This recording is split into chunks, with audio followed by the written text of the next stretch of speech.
بسم اللہ الرحمن الرحیم۔ السلام علیکم، میں ہوں گلفام چودھری۔ آج ایک بار پھر عدالتوں میں دیکھا گیا کہ اس کرپٹ نظام کے لاڈلے کو کس طرح سے ڈیفینڈ کیا گیا، اور ڈیفینڈ کرنے کے لیے شاید آج نواز شریف کو وکلاء کی ضرورت بھی نہیں پڑی، کیونکہ آج نواز شریف کے وکلاء سے زیادہ بے چینی نیب پروسیکیوٹر میں نظر آئی۔ کل بھی ہم نے ان کا ایک شرمناک کردار دیکھا تھا۔ کل وہ بغیر عدالتی نوٹیفیکیشن کے پہنچ گئے تھے اور انہوں نے جا کر اپنا موقف وہاں پر پیش کر دیا تھا کہ جی میاں صاحب موسٹ ویلکم، آپ واپس آ جائیں، ہمیں کوئی اعتراض نہیں ہے۔ یعنی مسلم لیگ نون کا ترجمان لگ رہا تھا کل پروسیکیوٹر نیب بھی۔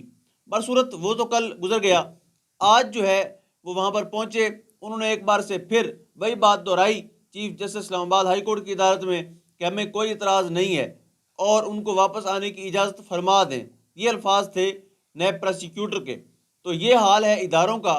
ایک مفرور اشتہاری مجرم کو لانے کے لیے اس کی سہولت کاری میں آپ دیکھ سکتے ہیں کہ یہ کرپٹ نظام اور اس کرپٹ نظام میں موجود ادارے اور اداروں میں موجود چند افراد کس طرح سے اس کی پشت پناہی کر رہے ہیں، کس طرح سے اس کی واپسی کے لیے راستے ہموار کر رہے ہیں۔ ایک ایسا شخص جس نے پاکستان کو 40 سال بے دردی سے لوٹا، جو 3 مرتبہ اس ملک کا وزیر اعظم رہا، وزیر خزانہ رہا، وزیر اعلیٰ رہا، یہ سارا کچھ رہنے کے باوجود بھی جو شخص اس ملک کی حالت نہیں سنوار سکا، تو آپ کیا سمجھتے ہیں کہ اس انسان کے پاس 40 سال کے بعد کوئی ایسا کون سا اللہ دین کا چراغ آ گیا ہے یا اس کے پاس کوئی جادوئی فارمولہ آ گیا ہے جس کے تحت وہ آپ کے ملک کی اکانومی ٹھیک کرے گا، آپ کے ملک کی جو معاشی غیر مستحکم ہو چکا ہے اس کو ٹھیک کرے گا، آپ کے ملک کے سیکورٹی کے مسائل حل کرے گا۔ لیکن ایک بات یاد رکھیں، جو انسان اپنے ملک کے بسنے والے لوگوں کے دل میں رہتا ہوتا ہے اس کو اپرچونٹی دی جائے تو وہ بیسٹ پرفارم کر سکتا ہے۔ لیکن جب انسان اپنی عوام کے اندر ہی نفرت اور گالی بن جائے اور نفرت کی علامت بن جائے، وہ کیا ڈیلیور کرے گا؟ کیا اس کو یہ عوام ووٹ دے گی؟ اگر تو فیصلہ عوام کے ووٹ کے بغیر کرنا ہے تو مان لیجئے اس بار بھی بہت غلط فیصلہ ہونے جا رہا ہے۔ اگر فیصلہ اس بار بھی عوام کی امنگوں کے خلاف آپ نے کرنا ہے تو مان لیجئے یہ فیصلہ بھی بہت مہنگا پڑے گا۔ یعنی اب دیکھیں اداروں کی بے حسی، دیکھیں ایک مفرور اشتہاری مجرم جو 4 سال سے یہاں سے فرار ہے، 50 روپے کے اسٹامپ پیپر پہ گیا ہوا ہے، وہ جب واپس آ رہا ہے تو اس کی سہولت کاری کے لیے پورا سسٹم ننگا ہوا پڑا ہے، پورا سسٹم تیار کھڑا ہوا ہے، پورا سسٹم ریڈ کارپٹ کے سامنے ہاتھ باندھ کے کھڑا ہوا ہے کہ میاں صاحب واپس آئیں۔ یہ بات سمجھ سے بالا تر ہے کہ آج جب جج بشیر صاحب پہنچے ہیں، یعنی کل ہی ان کی ہمشیرہ کی وفات ہوئی ہے، وہ خود بیمار ہیں، 4 دن سے عدالت نہیں آ پا رہے، لیکن آج وہ ماسک لگائے پہنچے ہیں وہاں پر۔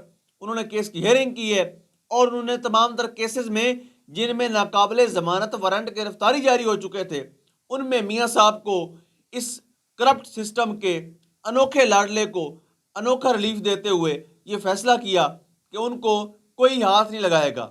اس نظام کا وہ بیٹا آ رہا ہے جس کو اس نظام نے پالا، جس نے ہمیشہ اس کرپٹ نظام کا تحفظ کیا، اپنی عوام جائے بھاڑ میں، ملکی مفاد جائے بھاڑ میں، ہمیشہ سے اپنے مفادات کا تحفظ کرنے والا جب ملک لوٹا تو اسی نظام نے اسے بچایا، اور جب اس نظام سے اس نے کوئی اختلاف ہوا تو اسی سسٹم نے اس کو اٹھا کر باہر پھینک دیا۔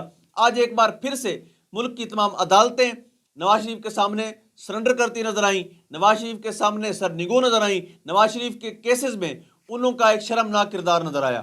بہرحال اس کے بعد کیس جاتا ہے چیف جسٹس اسلام آباد ہائی کورٹ کی عدالت میں، اور اب اندازہ کریں کہ جب جج بشیر صاحب وکلاء سے پوچھ رہے تھے کہ اگر ہم ضمانت دے بھی دیں اور اسلام آباد ہائی کورٹ ضمانت نہ دے تو ہم کیا کریں گے، تو وکلاء کہنا تھا کہ آپ بے فکر ہو جائیں، آپ بس وہ معاملہ بعد میں دیکھتے ہیں۔ یعنی ان کو بھی انصاف پہ 100% یقین تھا، ان کو پتا تھا کہ جو وہاں منصف بیٹھے ہیں وہ انصاف کرنے میں بڑے ماہر ہیں۔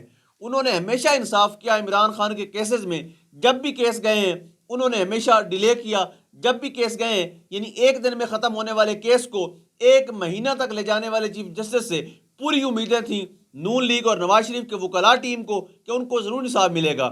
یعنی اگر عمران خان صرف ایک درخواست دے کہ میرا جو ہیئرنگ ہے وہ جیل کی بجائے عدالت کے اندر ہو، اس کیس کو سولو کرنے میں 1 مہینہ لگ جاتا ہے۔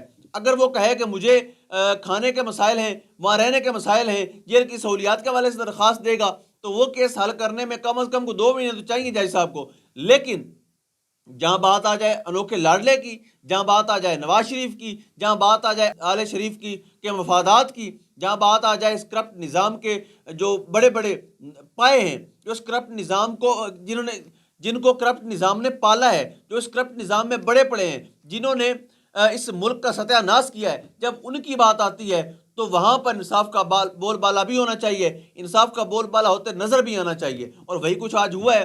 تو پاکستانیوں نے آج اچھی طرح سے دیکھ لیا ہے کہ ان کے مفادات میں فیصلے کیسے کیے جاتے ہیں۔ ان کے محبوب لیڈر نواز شریف صاحب کو واپسی کے لیے ہماری عدالتیں کتنی سنسیئر ہیں، اور کتنا ان کو فکر ہے اس قوم کی، اس ملک کی۔ ان کو پتہ ہے کہ میاں صاحب ایک مسیحا ہیں، انہوں نے پہلے بھی ملک کو ملک کی ترقی کی راہ پر لگایا، عوام کو صحت کارڈ دیا، عوام کو جناب راشن کارڈ دیا۔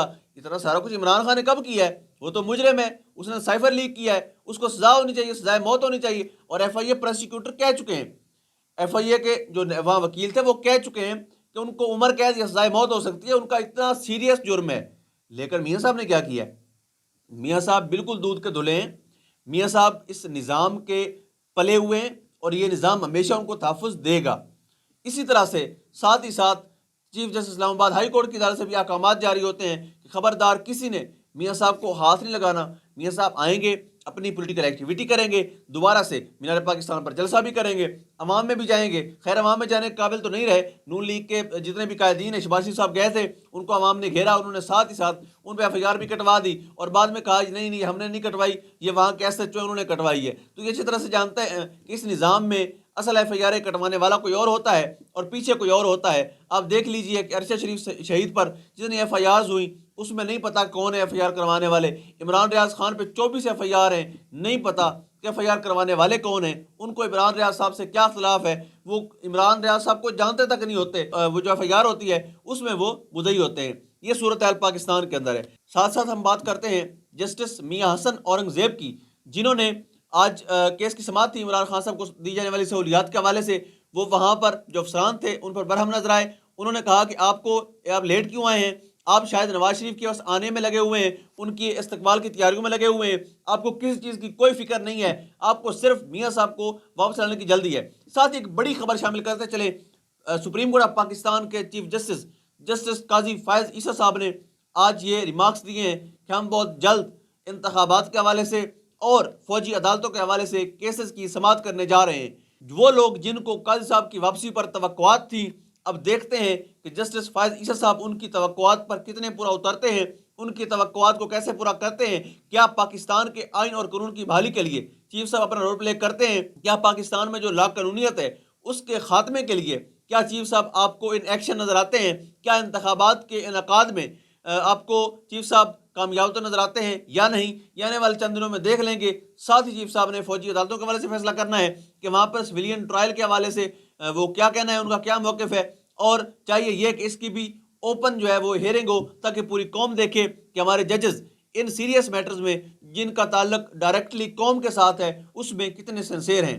اللہ پاک وطن عزیز کا حامی و ناصر ہو۔ پاکستان زندہ باد۔